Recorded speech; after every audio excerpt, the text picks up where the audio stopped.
masih di topik yang sama tentang Information System Strategy, Management, and Acquisition. Saat ini kita akan membahas tentang Knowledge Management, Business Intelligence, and Analytics.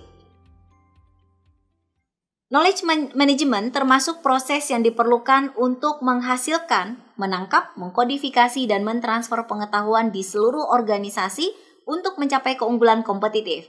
Individu adalah sumber utama pengetahuan organisasi. Organisasi hanya memperoleh manfaat terbatas dari pengetahuan yang terisolasi di dalam individu atau di dalam kelompok kerja. Untuk mendapatkan nilai penuh dari pengetahuan, itu pun harus ditangkap dan ditransfer dari seluruh organisasi. Modal intelektual didefinisikan sebagai pengetahuan yang telah diidentifikasi, direkam, dan dimanfaatkan untuk menghasilkan barang atau jasa yang bernilai lebih tinggi atau keunggulan kompetitif lainnya bagi perusahaan. Sementara itu, properti intelektual terdiri dari properti berbasis informasi yang dapat digunakan oleh orang lain dan biaya marginal dalam memproduksi kopinya dapat diabaikan. Berikut ini adalah taksonomi pengetahuan, yaitu information, prosedur, dan application, know why, know what, dan know how.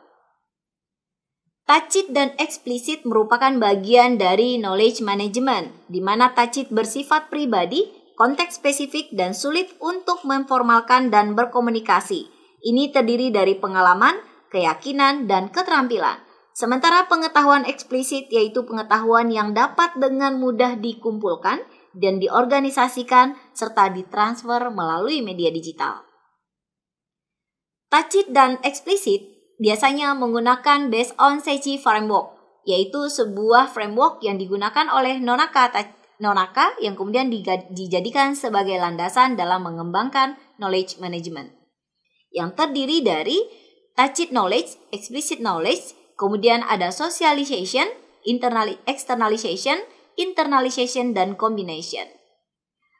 Proses knowledge management juga diketahui dengan pembuatan pengetahuan mencakup semua pengetahuan yang menentukan pengetahuan baru. Kemudian perekaman pengetahuan melibatkan proses pemindaian dan kodifikasi pengetahuan adalah representasi pengetahuan dengan cara yang dapat dengan mudah diakses dan ditransfer.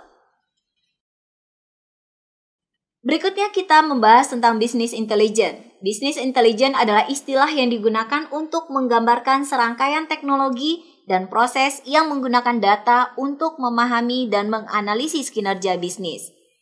Business intelligence adalah istilah yang mencakup aplikasi, infrastruktur dan alat, dan praktik terbaik yang memungkinkan akses ke dan analisis informasi untuk meningkatkan dan mengoptimalkan keputusan serta kinerja.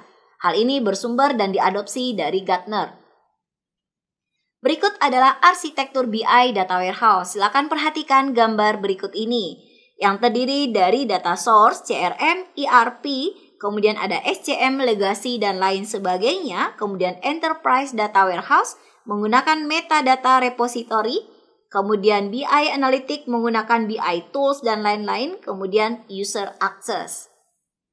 Bagaimana dengan bisnis analitik? Menggunakan dua sumber sebelumnya, bisnis analitik adalah istilah yang digunakan untuk merujuk pada penggunaan model kuantitatif dan prediksi dan manajemen berbasis fakta untuk mendorong keputusan.